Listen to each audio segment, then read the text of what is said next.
चाहे 11th के बच्चे हों, 12th के हों, ड्रॉपर बच्चे हों, उन सब का ये बहुत ही बड़ा कंसर्न है कि इन बैकलॉग्स को हम हैंडल कैसे करें। कुछ बच्चे क्लास नोट्स ढंग से नहीं बनाते हैं और कोई बच्चा उनसे जब नोट्स कॉपी करता है तो बहुत सारी चीज़ें मिस्ड आउट करके लाता है। मान लो कोई चैप्टर ऐसा है जिसमें जो बैकलॉग है वो चैप्टर आगे रेलेवेंट नहीं है। फॉर एग्जाम्पल मुझे लगता है कि आपको कम से कम 10 घंटे की पढ़ाई करनी चाहिए, तो वो जो एक दो चीज़ आपको समझ नहीं आई है उसके पीछे आप पूरा वीडियो लेक्चर्स मत देखिए। जेईई का जो पेपर होता है उसमें क्वेश्चन प्रैक्टिस ज़्यादा इंपॉर्टेंट होती है, इस बात को ध्यान रखो।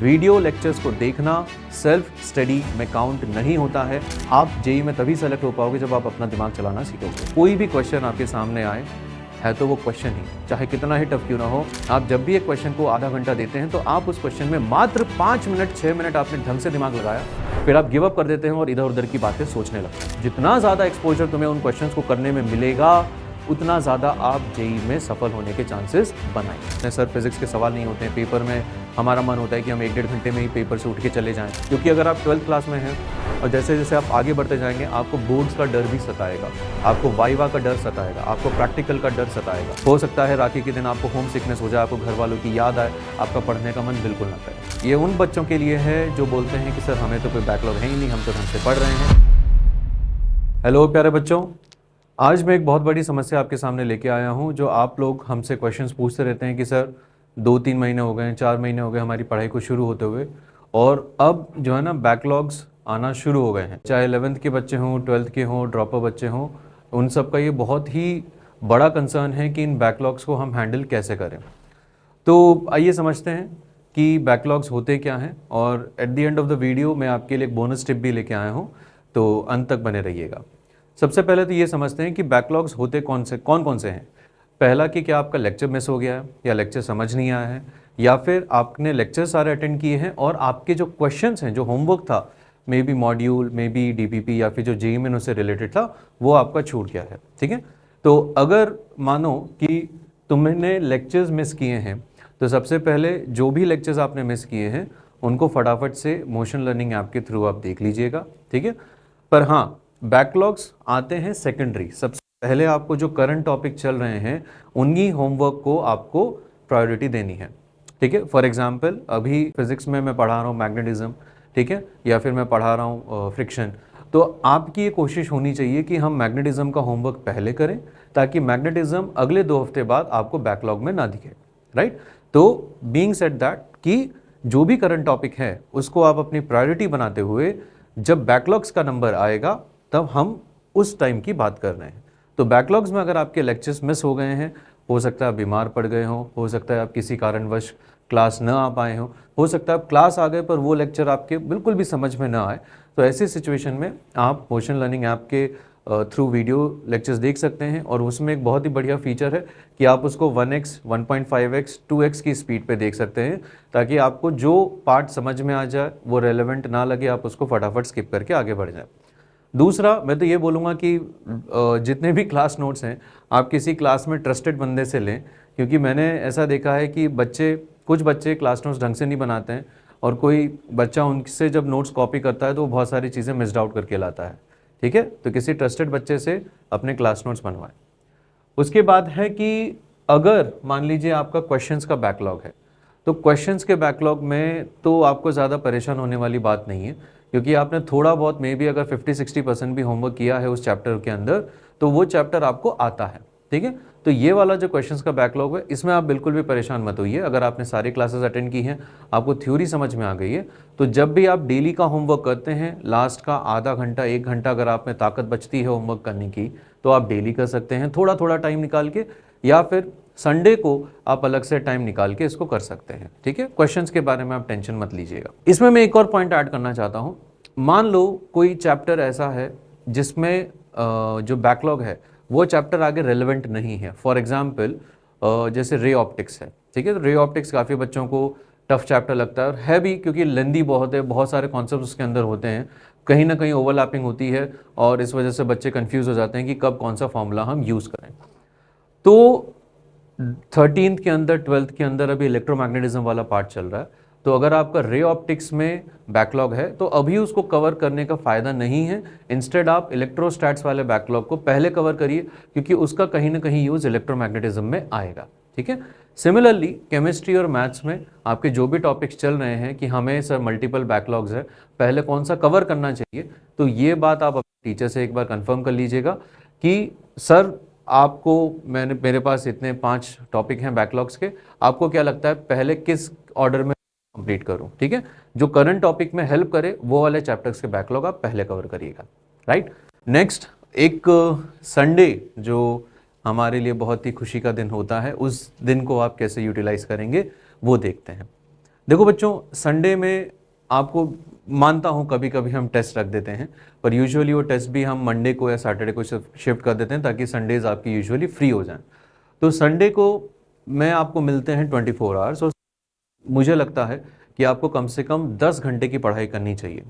10 घंटे अगर आप सेल्फ स्टडी कर भी लें, उसके बाद भी अगर आप 8 घंटे की बढ़िया नींद निकालें तो 10 और 8 18, 6 घंटे आपके पास बचते हैं फुल ऑन मस्ती करने के लिए कि आप बाहर जाके खाना वाना खाइए, बाहर कहीं घूमने जाइए। कोटा वैसे ही इतना सुंदर शहर है, यहाँ पे घूमने की बहुत सारी जगह हैं, अपने दोस्तों से जाके मिलिए, कुछ भी मूवीज़ वगैरह देखने जाइए। तो संडे को आप बढ़िया से मस्ती करिए, रिफ्रेश हो जाइए, रीसेट हो जाइए अगले वीक की तैयारी के लिए।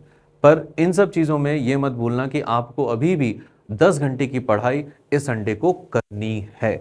10 घंटे को आप डिवाइड कर सकते हैं अपने हिसाब से, 2.5 घंटे के 4 स्लॉट बना दो, 3-3 घंटे के 2 स्लॉट और 2-2 घंटे के 2 स्लॉट, डिपेंडिंग अपॉन जो भी आप करना चाहते हैं, ठीक है। तो संडे को अच्छे से यूटिलाइज करो, संडे को बढ़िया से जो है अपनी प्रैक्टिस करो, सेल्फ प्रैक्टिस करो, राइट। वो सब करने के बाद, ठीक है, आपको करना है एकदम जितना ज़्यादा मस्ती कर सकते हैं उतनी ज़्यादा मस्ती करिए संडे को, ताकि आपके अगले वीक के लिए आप बढ़िया से री एनर्जाइज हो जाएं और तैयार रहें अगले वीक के संडे के इंतज़ार में। तो ये है संडे की कहानी, ठीक है। 10 आवर्स की मैं आप सबसे सेल्फ स्टडी जो है एक्सपेक्ट करता हूँ, राइट। अब आता है कि सर हमने एक वीडियो लेक्चर को देखा, सबसे पहले क्लास अटेंड की, वो क्लास में हमको समझ नहीं आया, तो मैंने घर जाके फिर से वीडियो लेक्चर देखा, फिर सर वो भी समझ में नहीं आया तो मैंने वापस उसको रिवाइंड करके फिर से वीडियो लेक्चर देखा, सर फिर भी समझ में नहीं आया तो मैं किसी थर्ड टीचर का लेक्चर देख रहा हूँ। आपको लग रहा होगा कि मैं बहुत हाइपोथेटिकल बातें कर रहा हूँ, बट ऐसा नहीं है। बच्चे आके हमसे ये सारे कंसर्न्स शेयर करते हैं, ठीक है। तो इसके लिए मैं बोलूँगा कि एक ही लेक्चर को अगर आपको ठीक ठाक आपके नोट्स बन गए हैं और आपको ठीक ठाक समझ में आ गया है, तो आप जो है टीचर ने मान लीजिए 10 चीज़ें समझाई हैं और आपको 8-9 चीज़ें समझ में आ गई हैं, तो वो जो 1-2 चीज़ आपको समझ नहीं आई है उसके पीछे आप पूरा वीडियो लेक्चर्स मत देखिए, प्लीज़ मत देखिए, उससे आपका बहुत सारा टाइम ख़राब होगा। उससे अच्छा ये है कि घर आके 15 से 30 मिनट में आपने पूरा लेक्चर को रिवाइज कर लिया और उसके बाद जो है 2 घंटे के आपने क्वेश्चंस लगा लिए जो भी टीचर ने होमवर्क दिया है, ठीक है। प्रैक्टिस ज़्यादा करो, जेई का जो पेपर होता है उसमें क्वेश्चन प्रैक्टिस ज़्यादा इंपॉर्टेंट होती है, इस बात को ध्यान रखो। आप एक ही लेक्चर को कितनी ही बार देखते रहो, जब तक आप खुद से पेन नहीं चलाएंगे तब तक आपको वो चीज़ें उतने अच्छे से समझ में नहीं आएंगी। जो भी बच्चे बोलते हैं कि सर सिली मिस्टेक्स हो गई, पॉजिटिव की जगह नेगेटिव कर दिया, एडिशन की जगह सब्ट्रैक्शन कर दिया, या फिर हमको जो हाइट थी वो ग्राउंड से निकालनी थी हमने टॉप से निकाल दी, या फिर सवाल ने ए पूछा था हमने बी निकाल दिया, ये सारी चीज़ें जो हैं कहीं ना कहीं प्रैक्टिस से एलिमिनेट हो जाएंगी। इस चीज़ का आप ध्यान रखिएगा, राइट। तो मैं तो यही बोलूँगा कि प्रैक्टिस जो है वो री वॉचिंग से मच बेटर है। और किसी टॉपिक में अगर आपके 2-3 डाउट रह भी जाते हैं, किसी लेक्चर में अगर आपके 2-3 छोटे मोटे डाउट रह भी जाते हैं, लेक्चर्स ना देखें, सीधा जाओ टीचर्स के पास कि सर ये पॉइंट समझ नहीं आया। टीचर आपको, बड़े स्मार्ट होते हैं टीचर्स, और वो आपको जो है 2-3 मिनट में उन चीज़ों को सिखा देंगे। आप वीडियो लेक्चर्स देखने जाएंगे तो 1-1.5 घंटा आपको और लग जाएगा।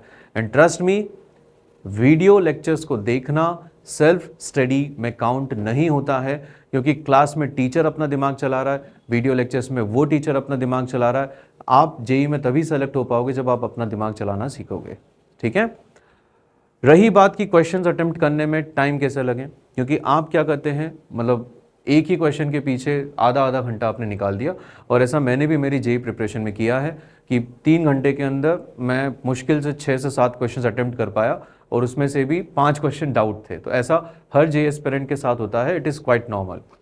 तो उसके लिए मैं बोलना चाहूँगा कि कोई भी क्वेश्चन आपके सामने आए है तो वो क्वेश्चन ही, चाहे कितना ही टफ क्यों ना हो, उसका जो उसकी वर्थ होती है वो मात्र 4 नंबर की होती है या 3 मार्क्स की होती है, राइट।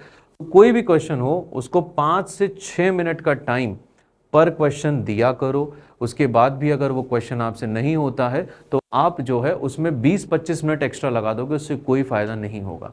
ठीक है, मान लीजिए आप कोई च्युइंगम खाते हैं तो च्युइंगम में जितना भी मिठास होती है वो 2 मिनट में ख़त्म हो जाती है, उसके बाद भी हम उस च्युइंगम को आधे घंटे तक चबाते रहते हैं जस्ट बिकॉज कि हम उसके पूरे पैसे वसूल लें। तो ऐसा यहाँ पे नहीं होता। आप जब भी एक क्वेश्चन को आधा घंटा देते हैं तो आप उस क्वेश्चन में मात्र 5 मिनट 6 मिनट आपने ढंग से दिमाग लगाया, फिर आप गिव अप कर देते हैं और इधर उधर की बातें सोचने लगते हैं। आई होप मेरी बात आपको ये समझ में आई हो। तो जितना भी टाइम आपको देना है 5 से 6 मिनट दे दो। अगर मैथ्स का सवाल है, कैलकुलेशन लेंदी है, इट्स ओके, जब तक आप मूव फॉरवर्ड कर रहे हैं उसको सवाल में आप अपना टाइम दे सकते हैं। कंटिन्यूस कैलकुलेशन चल रही है, 10-15 मिनट क्वेश्चन ले रहा है, इट्स ओके। पर अगर 5-6 मिनट के बाद क्वेश्चन नहीं चमक रहा, आपको अगली अप्रोच पता नहीं चल रही, तो it's better to leave the question and move on to the next one. आधे घंटे में एक क्वेश्चन करने से अच्छा होता है कि आप आधे घंटे में 6-7 क्वेश्चन अटेम्प्ट करिए।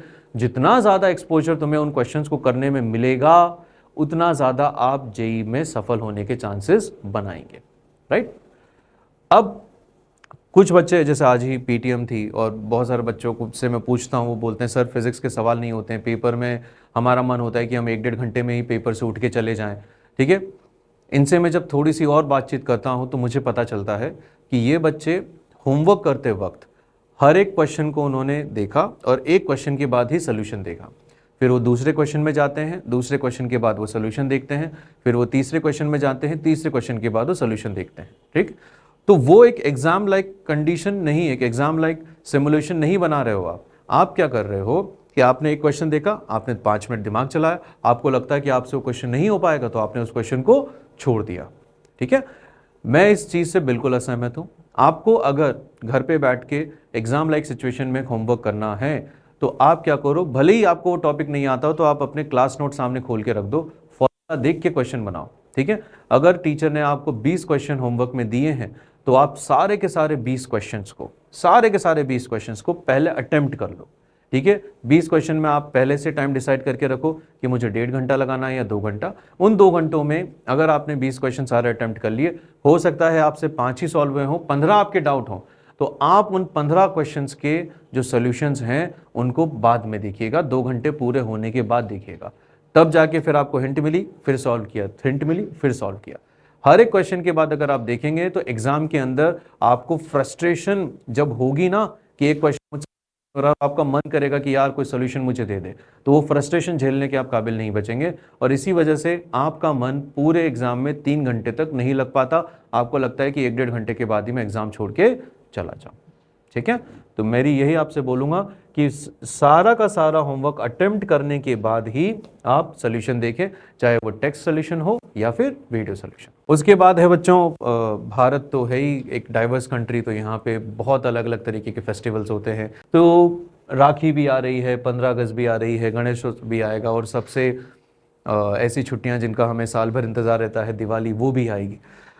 इसमें मैं ये बोलूँगा कि हम ऐसा सोच रहे हैं कि कुछ बैकलॉग्स हैं उनको हम बाद में कवर कर लेंगे, इट्स ओके, पर मैं ये चाहता हूँ कि जितना बैकलॉग्स आप अभी के अभी कवर कर पाएँ, ऑब्वियसली पहली प्रायोरिटी अपना करंट होमवर्क है, उसके बाद जो बैकलॉग्स हैं वो भी रेलेवेंट बैकलॉग्स जो आने वाले टॉपिक्स में काम आएंगे उनको पूरा कर लीजिए, जितना हो सकता है अभी पूरा कर लीजिए। क्योंकि अगर आप 12th क्लास में हैं और जैसे जैसे आप आगे बढ़ते जाएंगे आपको बोर्ड्स का डर भी सताएगा, आपको वाइवा का डर सताएगा, आपको प्रैक्टिकल का डर सताएगा। तो उन चीज़ों से बचने के लिए जितना बैकलॉग्स हो सकता है आज ही कर लो। ठीक है, इन छुट्टियों का इंतज़ार मत करो, क्योंकि आपको नहीं पता कि राखी पे आपको हो सकता है घर जाना पड़े या राखी पे कुछ और डिस्ट्रैक्शन हो सकता है राखी के दिन आपको होम सिकनेस हो जाए, आपको घर वालों की याद आए, आपका पढ़ने का मन बिल्कुल ना करे। ठीक है, it is quite a possibility, तो इस चीज़ का ध्यान रखिएगा। 15 अगस्त है, आराम से जो है अपनी देशभक्ति में लीन होने के बाद आप थोड़ी बहुत जितना टाइम बचता है कोशिश करिए ज़्यादा से ज़्यादा उस दिन बैकलॉग्स कवर करने की, पर ऐसा नहीं कि उसी दिन पूरा हम छोड़ दें उस दिन के ऊपर ही कि सब कुछ उसी दिन पढ़ना है। उसके बाद आता है गणेशोत्सव। ठीक है, इसमें कभी छुट्टी मिलती है तो उस चीज़ को भी यूटिलाइज करिए, पर उनको बोनस दिन की तरह रखिएगा, राइट। दिवाली में तो देखिए कुछ बच्चे यहाँ पे रुकते हैं, अपना मन मार के यहाँ पे रुकते हैं, पढ़ते हैं, और कुछ बच्चे जो हैं घर चले जाते हैं। घर पे उनकी कुछ बच्चों की पढ़ाई हो जाती है, कुछ की नहीं हो पाती है। बुक्स वगैरह तो भर के लेके जाते हैं, बट वहाँ पे ना मन होता है ना ही माहौल होता है पढ़ाई का।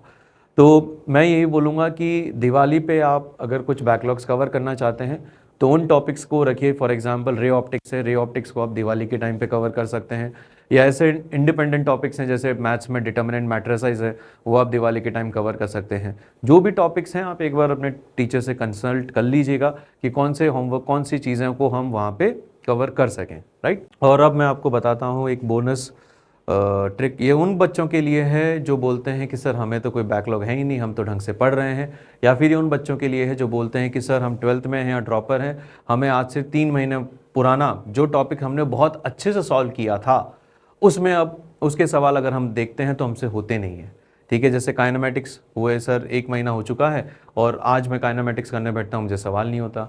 हमने सर इलेक्ट्रिक फील्ड के सवाल 2 महीने पहले किए थे, आज मैं करने बैठता हूँ तो सवाल नहीं होता। तो ऐसे टॉपिक्स को हम कैसे रिवाइज करें, उसकी बहुत ही शॉर्ट एंड सिंपल स्ट्रैटेजी मैं आपके सामने लेके आया हूँ, संडे, राइट। तो संडे को कैसे यूटिलाइज करेंगे, एक चैप्टर को, पहली बात तो चाहे कितना ही बड़ा चैप्टर हो, ठीक है, कितना ही छोटा चैप्टर हो, फॉर एग्जांपल ग्रेविटेशन है, छोटा चैप्टर है, उसके नोट्स को आप 10 से 15 मिनट में रिवाइज करके ख़त्म कर दो। जितना आता है उतना कर लो, जो नहीं आता उसको छोड़ दो। इलेक्ट्रोस्टैट से बड़ा चैप्टर है, कुछ भी करके उसके नोट्स को आप 30 मिनट्स के अंदर रिविजन करके ख़त्म कर दो। उसके बाद फिर आप क्या करेंगे, जेईई मेन की किताब खोलिए। जेईई मेन की किताब खोलने के बाद आप खुद को चैलेंज करिए कि मुझे 2 घंटे में कितने सवाल करने हैं, 50। हो सकता है अगर आपका वो टॉपिक स्ट्रांग है तो आप 2 घंटे में 60 का चैलेंज ले सकते हैं। अगर आपका वो टॉपिक वीक रहा है तो आप 2 घंटे में 40 या 45 क्वेश्चंस का भी ले सकते हैं। तो यहाँ पे जेईई मेन का अगर आपको करना है तो 2 घंटे, 50 क्वेश्चन एडवांस में करना है तो 3 घंटे। तो अपने हिसाब से आप एक टारगेट डिसाइड कर लो। और फिर ये पीवाईक्यूज के सवाल हैं, आपको मॉड्यूल वापस लगाने की जरूरत नहीं है, आपको पीवाईक्यूज के हिसाब से खुद को ट्रेन करना है।